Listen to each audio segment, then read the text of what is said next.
de encontrar todos vocês novamente. Isso eu posso falar também em nome de toda a nossa equipe, amigos da prevenção. Poxa vida, estávamos ansiosos para encontrar com vocês. Quanto tempo, não é verdade? Mas esse ano não foi um ano como nós esperávamos, tão bom, tão agradável e alegre. Pelo contrário, um ano que trouxe bastante preocupação para todos nós, bastante tristeza para alguns e para a maioria. Mas, enfim, nós estamos vivos, estamos aqui e precisamos continuar. Na certeza de que Deus sabe exatamente de todas as nossas necessidades e tudo que Ele faz é para o bem comum, é para o bem da humanidade, é para o progresso de todo o universo. A felicidade de encontrá-los, de reencontrá-los, nos traz a esperança também de termos um 2021 muito mais agradável do que este ano. Vamos continuar em 2021 com amigos da prevenção, porém nós vamos avisá-los assim que combinarmos, conversarmos a respeito de uma data. Que o sorriso tome conta dos nossos lábios em 2021, que ele seja presente e esteja presente em todos os momentos, no acreditar em Deus, no ter a certeza de que Jesus está ao nosso lado. Então vamos para a nossa prece inicial, e logo após teremos a palestra da Beth Gaebler e do Vladimir, e com certeza aprenderemos um pouco mais, como sempre aprendemos. Um beijo para todos. Vamos começar então a nossa prece inicial. Senhor, nesse momento, queremos agradecer a oportunidade bendita de estarmos aqui novamente, de podermos estar nessa reunião, onde estudamos, onde ouvimos e aprendemos muitas coisas a respeito daquilo que o Senhor nos passou. Jesus, que seus caminhos se abram e que possamos nele andar, cumprindo, não só estudando, mas também cumprindo as leis, cumprindo os seus ensinamentos. A oportunidade bendita nos é dada a cada minuto da nossa vida, onde, através das inspirações do plano maior, se realmente a ouvirmos e estivermos preparadas para aceitá-las, caminharemos para um mundo melhor. Que essa reunião nos traga luz, que nossas mentes sejam abertas para compreendermos a lição que nos será passada. Que Jesus nos abençoe, que Maria de Nazaré, com seu manto sagrado, nos cubra, nos trazendo a certeza, igual ela, Mãe de Jesus, tem, de que tudo passará, de que dias melhores virão. Que assim seja, graças a Deus.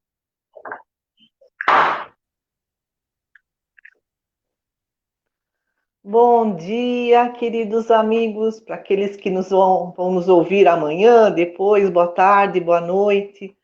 Inicialmente, nós vamos fazer uma primeira parte do nosso encontro com o tema crenças disfuncionais que levam à depressão e ao suicídio. Na década de 1960, um psiquiatra, psicólogo americano, Aaron Tenkin Beck. Ele acreditava que a depressão tinha como origem a raiva que as pessoas introjetavam, ou seja, a raiva voltada para si mesma, conforme defendia Sigmund Freud, o brilhante pai da psicanálise. Então, ele analisou milhares de pessoas com depressão e observou que elas tinham um perfil comum. Elas acreditavam-se pessoas derrotadas, fracassadas, tinham uma visão negativa de si mesmas, tinham uma visão negativa dos outros, os outros eram considerados não confiáveis, elas tinham uma visão negativa do futuro, o futuro era considerado incerto. Isso tudo gerava nessas pessoas muita ansiedade, depressão e outros transtornos mentais, além de alguns casos de suicídio. E mais, problemas interpessoais de relacionamento, problemas de hostilidade, de violência. Esse achar-se incapaz, achar-se derrotado, o Aaron Beck percebeu que era uma leitura distorcida da realidade. Eles estavam equivocados na sua interpretação.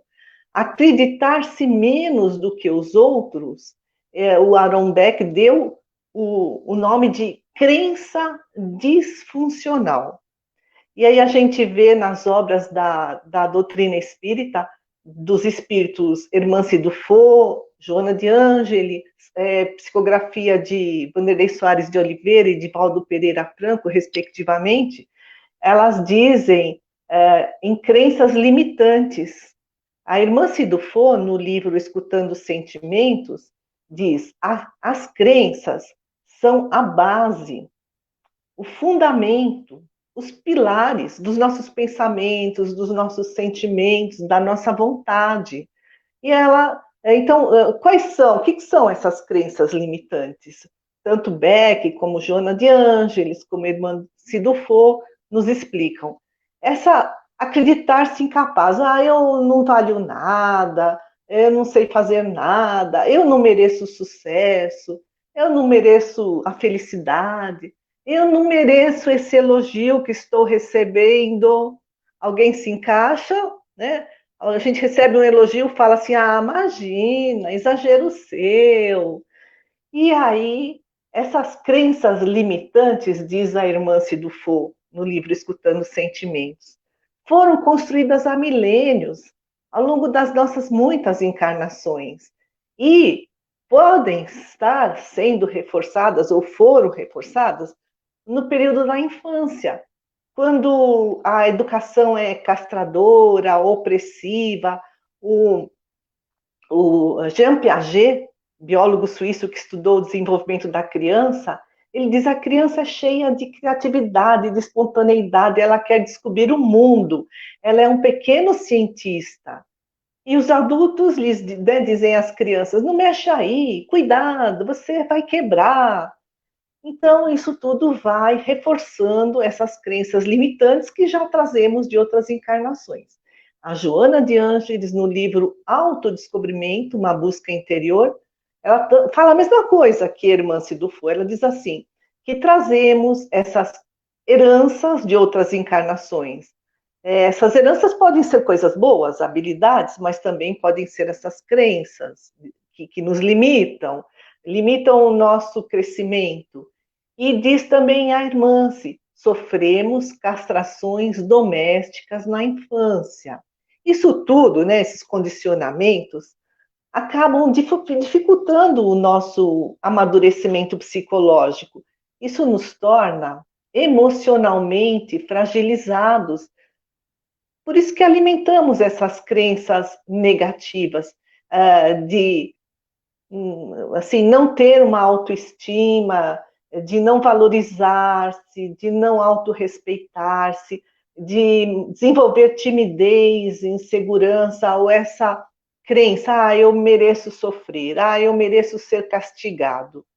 O Albert Ellis é outro psicólogo americano, em 1955, elaborou um modelo chamado ABC emocional.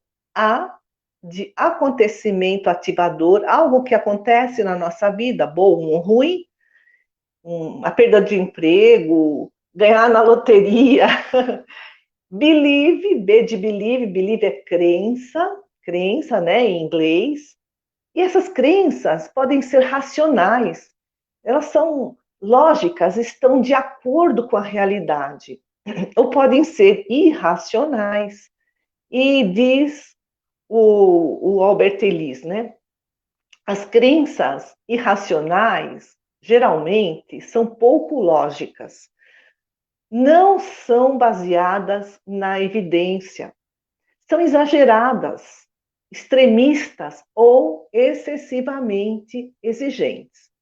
Então, há um acontecimento ativador, gera crença em mim, que gera o C, A, B, C, de comportamento. Se essas crenças são irracionais, os comportamentos que surgem podem ser até de autodestruição, por exemplo, vícios, violência, suicídio. Segundo Ellis, Albert Ellis, o caminho do reequilíbrio é tomarmos consciência dessas crenças limitantes, se elas são irracionais, né? Porque a Joana e a irmã se falam em crenças limitantes, irracionais, e os psicólogos falam em crenças disfuncionais, é a mesma coisa. Então, tomar consciência delas, o que me vem à consciência, né? Por que eu penso isso de mim? Submetê-las à evidência dos fatos. Mas isso que eu penso de mim tem lógica? Está de acordo com a realidade ou estou exagerando? E o terceiro passo, então, primeiro a gente toma consciência que alimenta essas crenças disfuncionais, negativas. Aí nós as submetemos à evidência da realidade. Tudo isso tem lógica, tem fundamento. E o terceiro passo, esses fatos que surgiram na minha vida, o A, né, o acontecimento ativador, que gerou essa crença, que significado eu dou a elas? Por exemplo, eu perdi um emprego e posso pensar assim: ai, agora eu não vou conseguir um emprego tão bom na minha vida nunca mais. Ou eu posso pensar de uma forma diferente: que significado eu dou à perda desse emprego? Ah, eu perdi emprego, vou usar como um trampolim, uma oportunidade de autoconhecimento, de melhoria, de capacitação para conseguir um emprego melhor. Então, tomar consciência dessas crenças, submetê-las à realidade e analisar que valor eu dou, que significado, que representa para mim isso que está acontecendo na minha vida. O Aaron Beck e o Albert Ellis escreveram juntos vários exemplos de crenças limitantes. Aí eles dão aqui algumas categorizações. Então, por exemplo, catastrofização. Tipo, a pessoa pensa assim, sabe, na minha vida tudo dá sempre errado. Comigo o pior sempre acontece. É o catastrófico. O outro tipo de crença é a emocionalização, dizem eles. Ah, eu sinto que ele não gosta de mim. A pessoa confunde o que ela está sentindo com um fato que pode nem ser real. Leitura mental. Na emocionalização, eu sinto que o outro age assim comigo. Na leitura mental, eu sei o que os outros estão pensando de mim. Eu sei, eu leio pensamentos.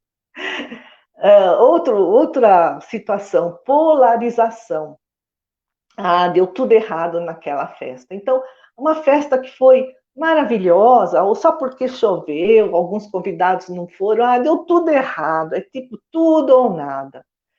Uma também parecida com a polarização é a visão em túnel, é o foco só no negativo. Então, uma porta se fechou, perdi o emprego, o casamento acabou, e eu não vejo outras perspectivas, outras portas que estão à minha frente, à minha disposição para serem abertas. Rotulação, então, colocar rótulos, ah, eu sou incompetente mesmo. Então, esse preconceito nos leva ao julgamento, que leva a essa rotulação. Eu sou assim, acabou, nunca vou mudar. Minimização e maximização. Então, a pessoa minimiza o que é bom, minimiza o positivo e maximiza o negativo. Sabe aquela história do copo meio cheio, meio vazio? Eu estou feliz que meu copo tem metade de água. Ah, não, olha, minha vida está péssima, falta completar metade de água nesse copo. É minimização e maximização. Outro tipo de crença negativa é a lembrança seletiva negativa, quer dizer, só seleciono o que é negativo. Então, é por isso que isso acaba gerando uma visão negativa de nós mesmos, sou incapaz, para mim nunca nada dá certo, sou um fracassado. Visão negativa dos outros, não dá para confiar em ninguém, os outros sempre me enganam. E visão negativa do mundo, do futuro. O futuro nunca vai ser bom. Outro tipo de crença limitante são os imperativos. Ah, eu tenho que fazer isso. Sabe por quê? O que os outros vão pensar de mim? Ah, eu deveria tanto ter agido dessa forma ou daquela, e agora estou arrependido. Então, é o superego muito rígido, a pessoa vive numa estereotipia, né? Eu tenho que fazer o que os outros esperam de mim, os outros acham que eu devo ser. E essas crenças, né, de imperativos levam a relações muito destrutivas, de possessividade, de submissão. A irmã Cidufo, escutando sentimentos, diz assim: é mais confortável ser orientado, ter respostas prontas para as nossas dúvidas e angústias, ou pedir a alguém que nos indique a escolha mais acertada. Por isso que a pessoa, né, vai com a massa. Em inúmeras ocasiões é mais cômodo se ajustar a muitos julgamentos do que acreditar nos ideais pessoais e nos nossos sentimentos. Isso tudo acaba nos levando à acomodação, à mesmice. A outro falou, é isso que o outro quer de mim, é culpa do outro, culpa do azar. E a gente então fica retido na zona de conforto, a gente não se arrisca a crescer, a tentar algo novo, a descobrir a vida, o mundo. E o Beck e o Elis também trazem o conceito de reflexividade, quer dizer, refletir, desenvolver a reflexividade. Reflexividade é um exercício de pensamentos profundos, lentos, de autoanálise. Por quê? Nós temos pensamentos automáticos. Essas crenças limitantes são pensamentos automáticos. Elas estão lá no inconsciente, já vêm de outras vidas ou foram reforçadas na infância. Ou foram, né? E também os hábitos mentais negativos, sabe? O hábito é uma coisa automática, a gente faz sem pensar. Às vezes eles são prejudiciais. Então nós precisamos perceber esses pensamentos automáticos, tomar consciência deles. Como é que a gente faz isso? Exercitando a reflexividade, esses pensamentos profundos, lentos, de autoanálise. E olha que bacana, que o Albert Ellis e o Aaron Beck falam em questionamento socrático, é o conhece-te a ti mesmo. Então eles dizem, depois de identificar esses pensamentos automáticos, eu sempre penso isso negativo de mim, me vem assim, a primeira coisa que me vem na cabeça, então identificar. Aí, segundo passo é reconhecer a relação que existe entre essas crenças, que é a nossa cognição, aquilo em que acreditamos, nosso raciocínio. Então, a relação que existe entre essas crenças e os nossos sentimentos, que os psicólogos chamam afeto, e o comportamento. Então, por exemplo, se eu tenho crenças, pensamentos distorcidos, negativos, que estão fora da realidade, eu não sirvo para nada. Isso gera sentimento, muitas vezes de desespero, de desesperança. Isso nos leva a comportamentos, podem nos levar a comportamentos autodestrutivos.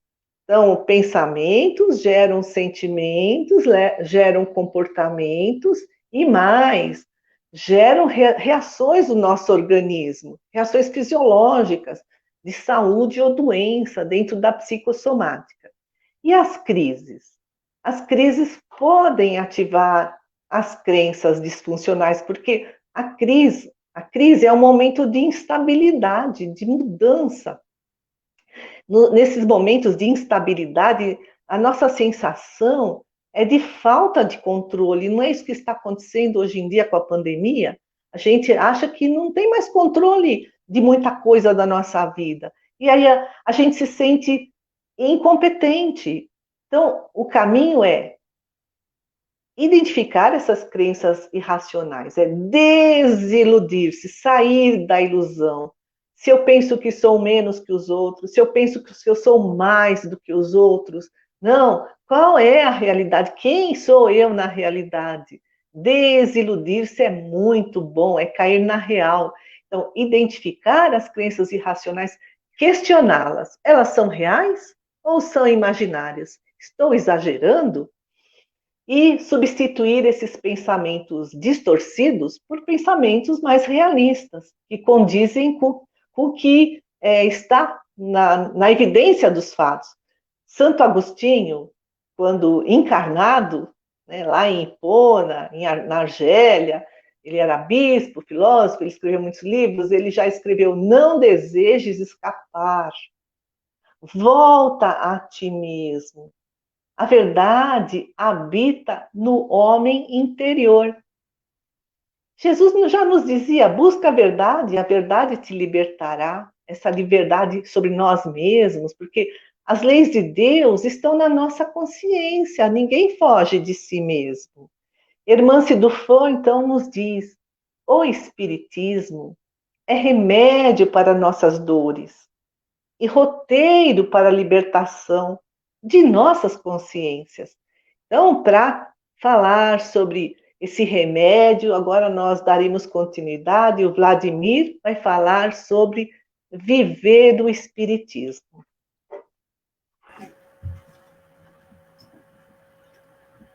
Bom dia, cumprimento a todos e agradeço a oportunidade.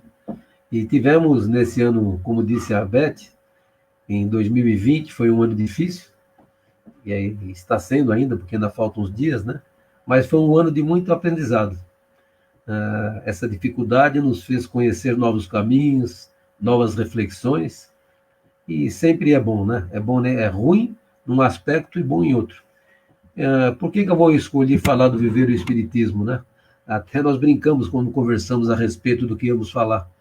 A Beth destacou as dificuldades e eu trago a solução, antes fosse, né?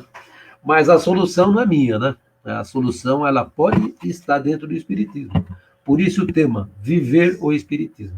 Eu estou falando para um público predominantemente espírita, mas provavelmente alguns não são espíritas. Mas nós espíritas, né, temos o dever de divulgar a doutrina que nós abraçamos, que nós amamos, para que nós façamos que, através dela, o Espiritismo possa ajudar nas nossas dificuldades. Só para que nós possamos ter uma reflexão lógica, o estudo do Espiritismo, entre tantas coisas, ele é realmente um estudo psicológico. Inclusive a revista espírita, que vou falar a respeito dela, ela tem o nome Revista de Estudos Psicológicos. Então, todos os tratados, todos os conhecimentos científicos, filosóficos e morais do Espiritismo realmente nos levam ao raciocínio da psicologia. E o Espiritismo pode, através disso, ajudar os seus seguidores, desde que possam conhecer os seus fundamentos, a realmente nos afastarmos das nossas dificuldades. E no caso desse grupo que trabalhou na ideação suicida, né, seria uma prevenção ao suicídio. Quem tiver condição de estudar um pouquinho melhor e conhecer os fundamentos, com certeza vai ter uma grande receita para afastar desse problema. Então, eu vou fazer uma breve colocação, um histórico rápido do Espiritismo, só para nossa reflexão, embora acredito que quase todos o conheçam. Então, em 18 de abril de 1857, surge um foco de luz para dissipar, né, a penumbra que envolvia o planeta Terra. Dizemos nós espíritas, e tem um porquê que nós dizemos isso. O que se pretendia com isso? Tirar as dúvidas, né? Explicando como fonte, né? Aplicou a pesquisa, explicamos. Como é que ele explicou? Como fonte, aplicou a pesquisa como método. através da prática, construiu um corpo teórico que respondia aos nossos anseios. Por que estamos aqui, de onde viemos, para onde iremos, né? E por aí acendeu esta luzinha. E a responsabilidade, não é só o saber. Isso nos leva a uma responsabilidade. Será que somos responsáveis? E se somos responsáveis até onde? Até onde somos responsáveis? Então, quando nasceu essa luz em 18 de abril de 1857, eu vou falar das obras kardecianas que foram publicadas na sua sequência para uma análise posterior. A primeira edição do Livro dos Espíritos, que foi publicada em 18 de abril de 1857, ela tinha 501 perguntas. Não sei se todos sabem, o Livro dos Espíritos são 1019. Na realidade, são 1018, é 1019 por um erro de conta, né? Mas a primeira edição só tinha 501 perguntas e era dividida em 3 capítulos, né? Doutrina Espírita, Leis Morais, Esperanças e Consolações. Aí, em 1869, um ano depois, foi publicado o primeiro volume da Revista Espírita, que é a revista que eu falei para vocês, que é uma revista de estudos psicológicos, ou jornal de estudos psicológicos. Só para que vocês tenham uma ideia, entre 1858 até 1869, mesmo após alguns meses do desencarne de Kardec, essa revista foi publicada. E por que ela foi publicada mesmo uns meses depois do desencarne de Kardec? Porque eram anotações que já estavam prontas, né?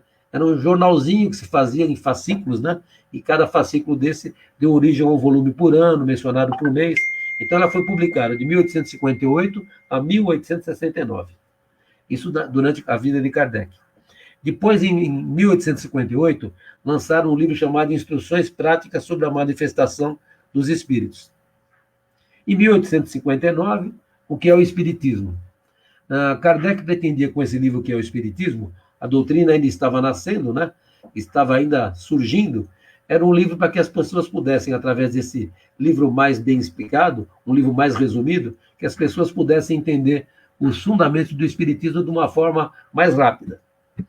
Depois, em 1860, em 18 de março de 1860, aí saiu a segunda edição do Livro dos Espíritos, com as suas 1019 perguntas, e como eu disse para vocês, que são 1018, porque há um erro na pergunta 1010, da 1010 pularam para 1012, esquecendo de colocar 1011. Então tem uma diferença aí de um número. Mas esta parte ampliada, ela desdobrou o primeiro capítulo em 2, né? Ficou Causas Primárias e Mundo dos Espíritos. Depois nós temos, né, as Leis Morais, divididas em 2 partes, Esperanças e Consolações. Depois, em 1861, foi lançado o Livro dos Médiuns. O Livro dos Espíritos, que é o estudo da parte da filosofia espírita. Aí o Livro dos Médiuns é um livro que nos leva à parte prática, a ciência prática espírita. Foi lançado em 1861. Depois, em 1862, lançou o Espiritismo em sua mais simples expressão. Em 1862 ainda, ele lançou um livro chamado Viagem Espírita, que daqui a pouco vou falar a respeito dele. Em 1864, em 15 de abril de 64, foi lançado o Evangelho segundo o Espiritismo, que tinha um outro nome inicial, né, que era a Imitação do Evangelho. Ele estava pronto para ser publicado, depois da espiritualidade, conversando, orientou, né, para que mudasse para Evangelho segundo o Espiritismo, e foi o que acabou sendo feito. Em 1864 ainda, lançou-se um resumo das leis dos fenômenos espíritas. Em 1865, sai a 13ª edição do Livro dos Espíritos. Nesse livro, o que foi ampliado? Kardec introduziu alguns acréscimos e modificações que não foram introduzidas diretamente na obra. Normalmente é assim, quando você faz alguma alteração em alguma publicação, você deve acrescentar as modificações em nota de rodapé, explicando que era assim, acrescentei isso, qualquer coisa assim. E uma coisa que a gente observa por aí, muitas editoras, às vezes pegam um novo livro e não colocam dessa forma, né? O que é considerado um erro editorial. Quer dizer, falta de rigor editorial. Que se obedecessem, eles não seriam dessa forma. Então, nessa nova parte, nós temos notas explicativas, né? Justamente para diferenciar o que foi acrescentado à obra. Depois, em 1 de agosto de 1865, foi lançado o livro Céu e Inferno, e em 6 de janeiro de 1868, a Gênese. E depois, Catálogo Racional de Obras para fundar uma Biblioteca Espírita, em 1869. Essas foram as obras que a gente pode chamar de kardecianas, né, publicadas durante todo o trabalho de estudo que o Hippolyte Léon Denis Rivail, pseudônimo de Allan Kardec, realmente construiu ao cabo de muitos anos. Por que eu estou mencionando essas obras? Se nós somos espíritas, nós temos que conhecer os fundamentos do espiritismo em lendo e estudando as suas obras, para que, conhecendo os fundamentos do espiritismo, nós possamos primeiramente nos transformar. Não é transformar os outros, transforme-se. Se eu conheço alguma coisa e entendo alguma coisa a respeito do que eu estudo, eu me transformo, e eu me transformando, logicamente, eu posso ajudar a uma transformação na sociedade e na humanidade. Então, o Espiritismo tem esta proposta. Ele quer que seus seguidores, amai-vos. Kardec disse, amai-vos e instruí-vos, né? Nós temos que nos amar, mas temos que nos instruir, conhecendo, né, para que nós possamos realmente ajudar nessa transformação de que eu falo. Eu quero destacar aqui esse livro, que é uma das que eu coloquei para vocês, Viagem Espírita, foi lançado em 1862. Aí nós vamos ver o aspecto de transformação. O que Kardec queria com isso? Mostrar que quando o Espiritismo, em 1862, só tinha lançado o Livro dos Espíritos e o Livro dos Médiuns, e mais um outro livro que eu estudei para vocês, que é o Espiritismo, vamos dizer, as duas obras principais, Livro dos Espíritos e Livro dos Médiuns. Ele queria saber como, né, que outros lugares, na própria França, ou até, no caso dele, seria só na França, como é que estavam conseguindo fazer as suas reuniões. Então ele visita, em que pese o livro, chama Viagem Espírita de 1862, a primeira viagem que ele fez foi de 1860. Ele foi no centro de Breton, né? Era uma cidade próxima, onde existia, perto de Lyon, onde ele nasceu, né? E ele foi verificar o que nessa cidade, né? Como é que funcionava um centro espírita lá. Ele fez só para perceber, aconselhar, participar, né? Ele disse que naquela época nós tínhamos uma imprensa teuda e manteuda, por interesses bem conhecidos. E também acabava de despertar essa imprensa, apesar de ser teuda e manteuda, quando você desperta para uma nova luz, uma nova consciência, uma nova filosofia, você desperta a atenção das pessoas. A segunda viagem que ele fez foi de 1861. Ele volta novamente em setembro, né, no mesmo centro onde ele tinha estado há um ano, para verificar o progresso, como é que estava indo, se estava melhorando, se precisava de alguma orientação. Aí culmina realmente no livro a viagem de 1862, que durou 6 semanas. É uma época do inverno lá na França. 6 semanas ele percorreu. Eu tenho as duas citações, né?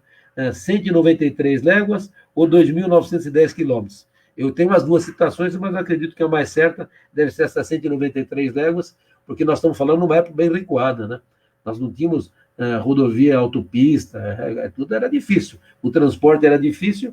Então ele visitou nesse momento, ou nesse período, mais de 20 cidades, nas quais presidiu mais de 50 reuniões. Ele ia numa casa espírita, ia em outra, ajudava, participava das reuniões, dando a sua colaboração, a sua orientação. O que ele podia fazer? Essa era a ideia dele. O que eu posso fazer para ajudar? Será que vocês entenderam os fundamentos? E foi participando, e realmente, a ideia dele era o quê? Sentir, né, como é que estava o espiritismo, para que pudesse realmente caminhar conforme ele pretendia. O objetivo dele era sentir de perto como se conduzia o espiritismo, orientar e ajudar na formação de grupos, recomendar o estudo com a leitura atenta dos livros até então publicados, que era Livro dos Espíritos e os Médiuns, né, aos quais pouco poderia acrescentar. Nesse mesmo livro, nessa mesma época, ele faz alguns comentários. Por aí nós vamos verificar o viver o espiritismo, né? Então, a doutrina espírita tinha como caráter universal, não tinha emprego de sinais ocultos para não melindrar outras convicções, sem emprego de sinais. Ele não queria colidir com outras convicções para não ter desajuste, para ter um embate realmente que nunca acaba sendo bom. O Espiritismo chamando a humanidade de todas as crenças para uni-las fraternalmente sob o manto da caridade e da fraternidade. Ele mesmo está com essa ideia, é o que ele disse textualmente. E também diz mais, a olharem-se como irmãos, seja quais forem as convicções e o entendimento de Deus. A compreensão mais importante do Espiritismo é acelerar a reforma social. Viver o Espiritismo. O que é reforma social? É transforme-se. Eu me transformo para ajudar a transformar a sociedade, e transformando a sociedade, nós podemos ter uma vida melhor na humanidade, aqui no nosso planeta. O Espiritismo provando a existência de um mundo invisível. Então, esses comentários de Kardec, o que nós vemos? Ele queria e até acreditava que em pouco tempo ele conseguiria essa transformação, que realmente é muito difícil, mas ela está a caminho, né? Então, por exemplo, o entendimento de Deus. Muitas filosofias, religiões, que creem num ser maior, né, num ser supremo, tem até o mesmo Deus, mas nem todos entendem Deus da mesma forma que, por exemplo, o Espiritismo. Existem as divergências e que pese o caminho seja o mesmo, mas, de qualquer forma, são coisas para nós refletirmos. Então, Kardec achava que essa transformação ocorreria realmente de uma forma mais rápida. Você vê? Ele gostaria de unir todas as crenças. E quem de nós não queria a mesma coisa, né? Se todos pudéssemos convergir para o mesmo pensamento, a coisa seria boa. Mas um dia vai acontecer isso. Vai demorar, mas um dia nós vamos ter convicções, um entendimento melhor das coisas. E se todos não forem para o mesmo lugar, podemos ao menos aproximar. E essas divergências que existem entre os conceitos religiosos e filosóficos, que eles deixem de ser caminhos para embates, né? Para guerras, para lutas, para matanças, e que nós podemos até divergir. Eu sempre digo assim, divergir sim, respeitar sempre. Divergir não tem nada demais, só que temos que respeitar. Respeitar aquelas convicções de outros que não são iguais às nossas, e esperamos também que os outros nos respeitem. E mesmo se não nos respeitarem, não vamos criar um canal de briga por causa disso. Uma coisa importante, né? Nós espíritas temos uma grande responsabilidade na condução do estudo e da prática, preservando os seus fundamentos. São milhares e milhares de instituições espíritas, mas nós não podemos medir o progresso pela quantidade. A quantidade não quer dizer que você tem qualidade e progrediu. Tinha tantos centros espíritas, hoje tem mais tantos e é melhor, né? E o progresso espírita, né, ele passa por 3 fases, né? Muitas pessoas adentraram no espiritismo a primeira vez simples por curiosidade. Curiosidade, quero ver fenômeno. Outros entraram e viram o fenômeno ou não viram, mas imbuído de vontade de estudo. E terceiro, né, combinando com a reforma, o transforme-se, né, a reforma íntima de cada um, para que nós possamos ajudar na melhora da humanidade. O Herculano Pires também, que foi um grande espírita, ele era jornalista, escritor, poeta, filósofo, né? Ele tem uns conceitos no livro chamado Centro Espírita, onde dá algumas orientações para nós. Ele diz assim, se os espíritas soubessem, né, as funções de um centro espírita, o espiritismo seria hoje o mais importante movimento cultural e espiritual da Terra. Ele falou isso em 1979. Ele falava também mais assim, o espiritismo não é conhecido pelos seus próprios adeptos. Os que desejam atualizar a doutrina devem antes dela se atualizar. Por que ele falava isso? E é uma grande verdade. O espírita tem que ter a responsabilidade de divulgar os fundamentos do espiritismo. Se houver divergência, ou se não houver concordância, aí nós não seremos espíritas, né? Podemos divergir, mas ou nós aceitamos porque temos uma convicção prática e teórica do fundamento do espiritismo, senão a coisa não caminha a bom termo. E não podemos desvirtuar. Como outras religiões, por exemplo, a doutrina, o catolicismo teve cisão com Lutero, né? Teve o metodista e Lutero o protestante, né? Foram 2 cisões maiores, mas você verifica hoje o grande número de evangélicos que nós temos aí. Nossa, eu não sei, deve ter mais de 100. Por quê? São divergências. Sai daqui, tem uma divergindo daqui, outra divergindo dali, e cria lá uma coisa muito diferente. A gente não gostaria que o espiritismo também caminhasse por esse motivo. Por isso, a nossa responsabilidade dos dirigentes das casas espíritas estudarem sempre e pregarem sempre os seus fundamentos. Não podemos nos desviar dos fundamentos do espiritismo, né? No conceito de comunicação, né, nós temos o órgão emissor, quem fala, né, recebe aquelas pessoas que estão ali para ouvir, né? O canal é a linguagem, a mensagem que vai passando como cochicho, né, de um outro e chega lá na frente distorcida, se nós não entrarmos por um caminho bom. Herculano diz mais, a propagação do espiritismo pode ser atropelada pelos ruídos das comunicações, por intervenções dos humanos e mal entendidos. Alguns sem querer, por ingenuidade, falta de conhecimento, e outros por interesses propositais ou diversos. Então, verifica, né? Olha, não podemos ser atropelados. Por isso, sempre aquele fundamento. Amai-vos os instruídos. instruí-vos. Nós não podemos querer das pessoas que vão a casas espíritas obrigar ou fazer forçar para alguma coisa. Mas o dirigente espírita, ele tem isso como responsabilidade, é uma finalidade, né?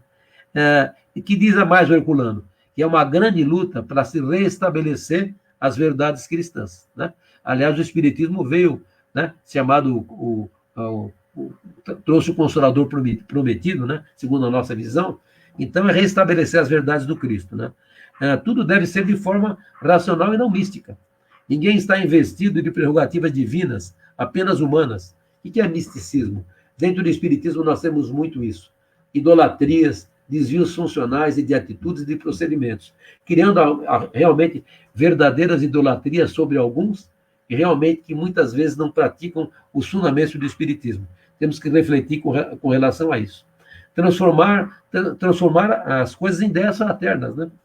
Prestar serviço de amor e fraternidade, não fomentar lutas entre grupos e classes. Dentro do estudo do Espiritismo, tem um capítulo dentro do Livro dos Médiuns que chama assim, reuniões e sociedades. Então, na prática, né, que Kardec teve, ele percebeu como eram as reuniões, não é só na viagem espírita, né? Não podemos esquecer que ele recebeu correspondência de vários lugares do mundo. Então, ele conheceu os fenômenos, né, que realmente só foram colocados no ensinamento do Espiritismo quando eles tiveram certeza que as coisas foram realmente repetidas em vários lugares da mesma forma. Aí como foram acrescentados como verdade. Então nós temos que tomar muito cuidado. Então, reuniões de sociedades, como devem ser as reuniões e como devem ser as sociedades. A divergência entre sociedades, aquele negócio que um puxa para cá, outro para lá. Olha o nome aqui do grupo que nós estamos falando aqui no momento. USE, União das Sociedades Espíritas. Aí é um nome, né, que já nos provoca a convergir, né? Convergir para o mesmo sentido, afastando as lutas, né? Claro que somos milhares e milhares de grupos, mas convergir no mesmo sentido.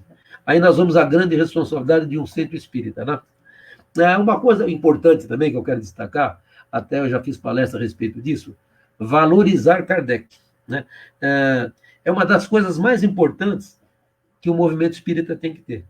Inclusive, por que valorizar Kardec? Nós podemos destacar, não é o caso agora, com algumas disfunções, alguns desvios de conceitos, onde colocamos Kardec no segundo plano e trazemos para primeiro plano outras colocações, até às vezes de alguns cientistas, né? Mas nós temos que analisar, será que a espiritualidade superior, quando nos deu aquele ensinamento, estava equivocado?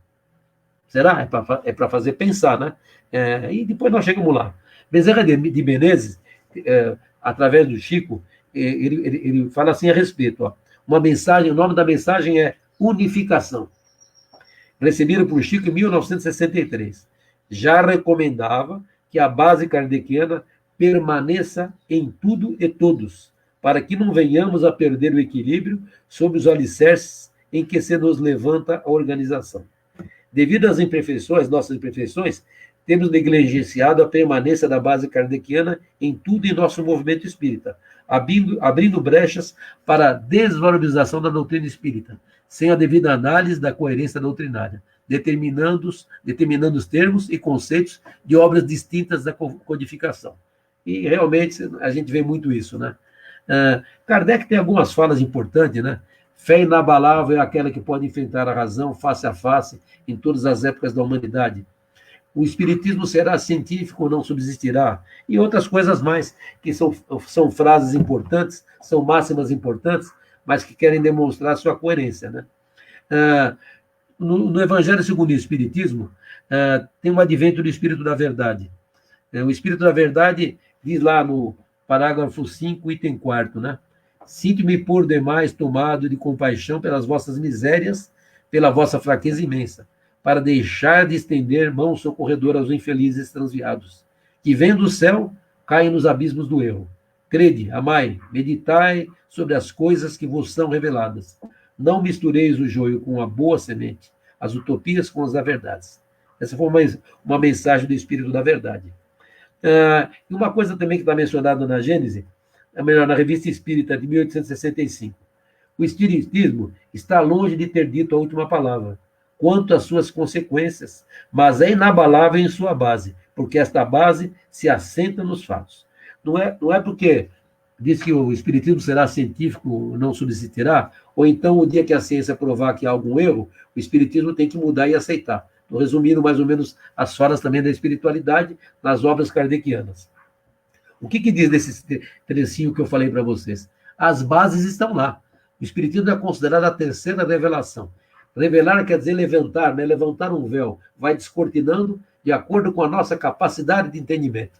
Então, nós temos as nossas limitações de entendimento. Conforme nós vamos evoluindo intelectualmente e moralmente, esta cortina vai se levantando, vai se dissipando a penumbra que eu citei lá no começo, e nós vamos vendo com mais clareza a luz. Então, o que é o espiritismo? Ele construiu pilares, né, bem sólidos, para que acima dele sejam acrescentados as novas descobertas. Não que vão mudar as coisas descobertas, mas é lógico que nós vamos ter novos conhecimentos e novas conquistas. O espiritismo, ele nasceu através de fruto de pesquisa. Kardec não foi nenhum escritor, né? Ele pesquisou incessantemente, durante mais ou menos 11, 12 anos diretamente, com um grupo de médiuns, e recebendo correspondência de tudo quanto é lugar. Ele era uma pessoa muito bem preparada e que teve a condição de, fazendo a pesquisa, né, prática, formar um campo teórico. E foi assim que o espiritismo nasceu, né? Kardec, quando ele fala que o espiritismo será científico ou não subsistirá, é um fundamento, né? É a nossa escalada ascendente. Então, o espiritismo, claro que eu falei rapidamente, são alguns fundamentos, alguns conceitos nas suas obras, né? O que nós espíritas temos, o que é viver o espiritismo? Para que nós possamos viver o espiritismo, nós primeiro podemos conhecer. Se você é um espírita que não conhece os fundamentos, você nem pode falar como é que você vai viver aquilo que você não conhece. Então, quem conhece o espiritismo adquire as tais das bases, daqueles pilares sólidos que vão nos ajudar a viver o espiritismo, nos transformarmos para podermos ajudar a transformar a sociedade. E tendo esse conceito, falando com relação à colocação psicológica da Beth, que falou agora há pouco, né? O que acontece isso? Claro, são coisas que se unem, né? Você conhecendo o que a psicologia está mostrando, quais são as dificuldades na nossa vida, principalmente na ideação ao suicídio. E nós o quê? Conhecendo o espiritismo, vamos refletir, temos condição de refletir mais, entender os fundamentos, de onde viemos, o que estamos fazendo aqui, para onde iremos, e aí a coisa realmente muda, né? Nós vamos refletir e realmente podemos apagar algumas coisas, algumas mazelas que a humanidade sente, porque tem lá suas dificuldades. Não só a humanidade, nós fazemos parte dela, também temos. Então, o espiritismo é realmente um ponto importante para que nós possamos viver. E para viver o espiritismo, só conhecendo o espiritismo. Dirigentes espíritas, não esqueçam dos fundamentos. Temos que valorizar Kardec, conhecer Kardec. Claro que vamos estudar muitas obras, mas nós não podemos deixar de lado as obras fundamentais do espiritismo para estudar outros livros sem conhecer os principais. Quem estuda e conhece a principal obra espírita tem toda a condição de analisar outras obras, né? E não podemos esquecer que na literatura espírita, também como em todos os lugares, temos grandes distorções, né? Casas que realmente deixaram de fazer o estudo como deveriam e aplicam fundamentos e distorcem realmente os princípios do espiritismo. A USE, no seu intuito de unir as casas espíritas, está bem embasada, porque sabe que valorizar Kardec, como eu disse, é realmente fundamental. E quem valoriza Kardec e conhece Kardec, se defende muito mais vivendo o espiritismo com relação à ideação suicida e outras coisas mais que não nos fazem bem. Kardec aí no fim diz assim, né? Nascer, morrer, renascer ainda, progredindo sempre ou sem cessar. Depende da tradução. Tal é a lei. É inexorável, né? Nascer, morrer, renascer ainda, progredindo sem cessar, tal é a lei. Então, transforme-se. Assim você ajuda a transformar a humanidade. Então, o que eu tinha que colocar, a minha colocação foi essa. Espero que essa reflexão possa ser útil para todos nós, né? E agora, eu vou continuar, se vocês me permitirem. Eu pretendo cantar, eu não sou nem músico nem cantor, mas eu falo assim, eu sou corajoso. Então eu vou cantar uma música que eu escolhi, né, segundo a minha ideia, e depois a segunda música já é uma prece. Então eu só peço a vocês que vocês tenham paciência em me ouvir, né, mas não levar por esse lado, não. Falar, só quer mostrar a música e tal, mas não minhas qualidades nem de música, nem de cantor. Deixa eu pegar meu violão, peraí.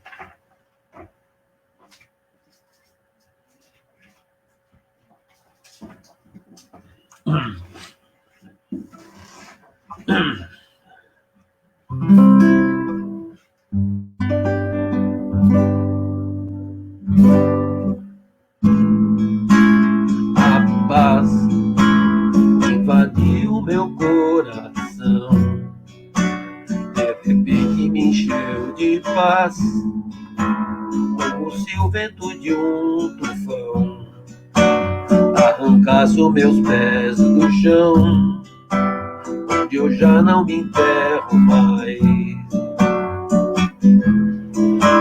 A paz fez o mar da revolução, invadiu meu destino. A paz, como aquela grande explosão, uma bomba sobre o Japão, fez nascer o Japão da paz.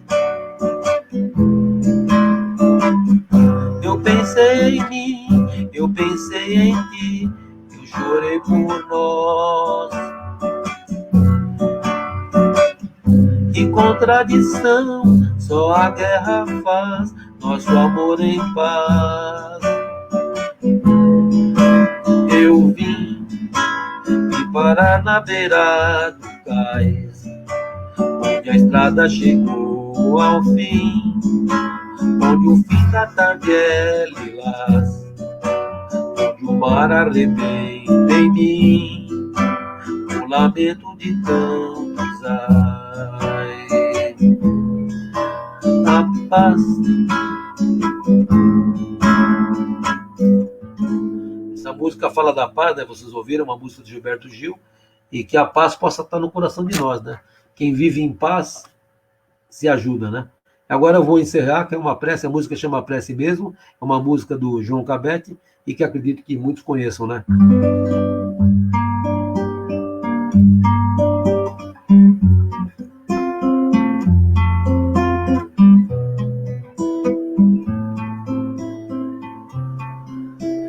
Oh, Jesus,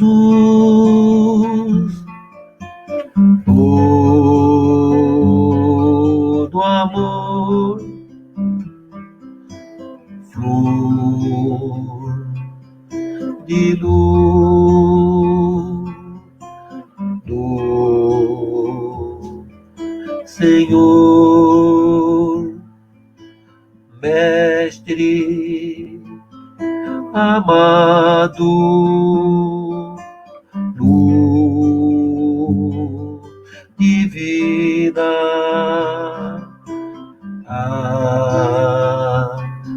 abençoa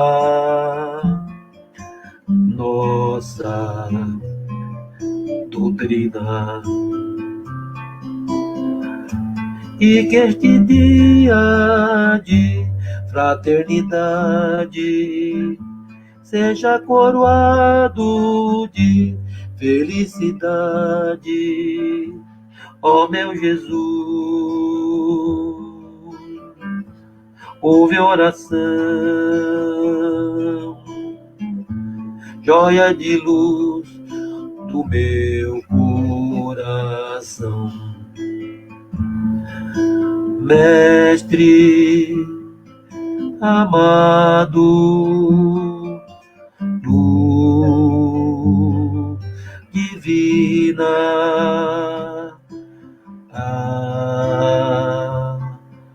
abençoa nossa doutrina.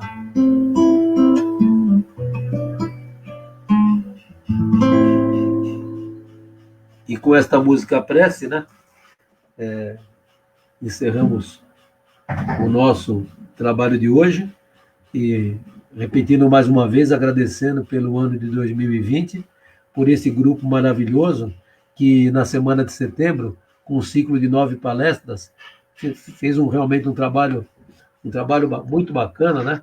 Muito bom, para que nós pudéssemos, de alguma forma, ajudar na prevenção da ideação suicida, entre outras coisas, né?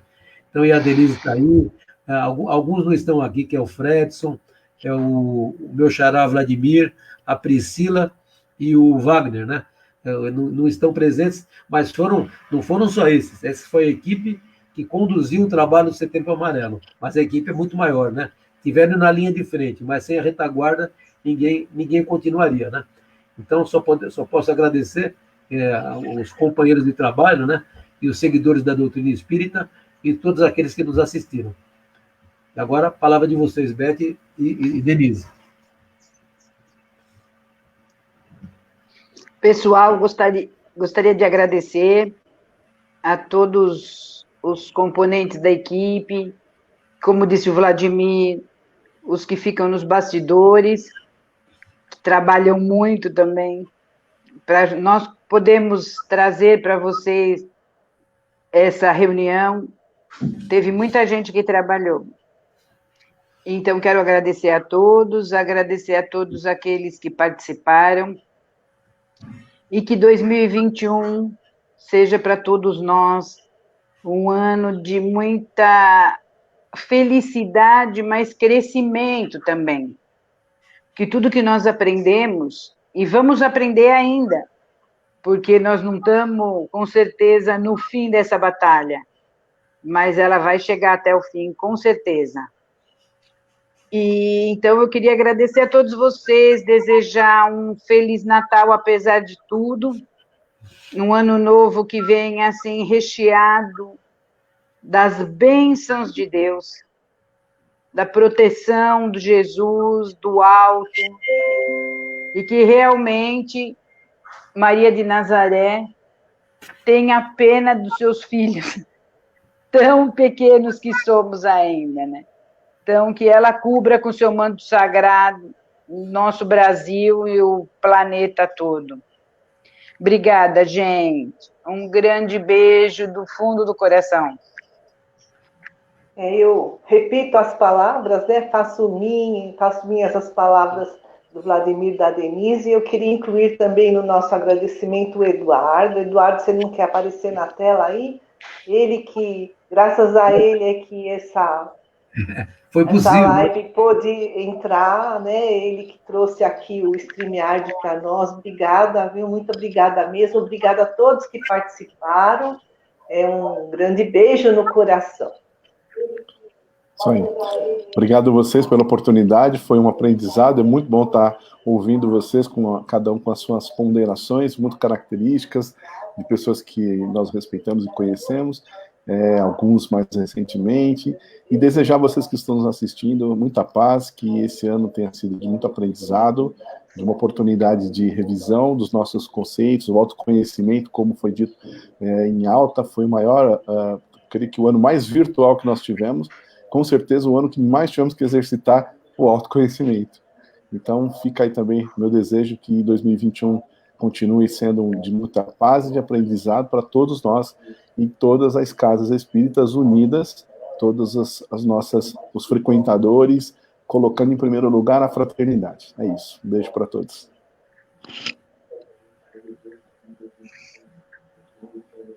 Então, tchau, pessoal. Tchau. Feliz Natal. Beijos, beijos. Feliz Natal. Feliz Natal. Beijos virtuais. Feliz Ano Novo. Abraço virtual também. Abraço virtual. Fiquem com Deus. Tchau, tchau.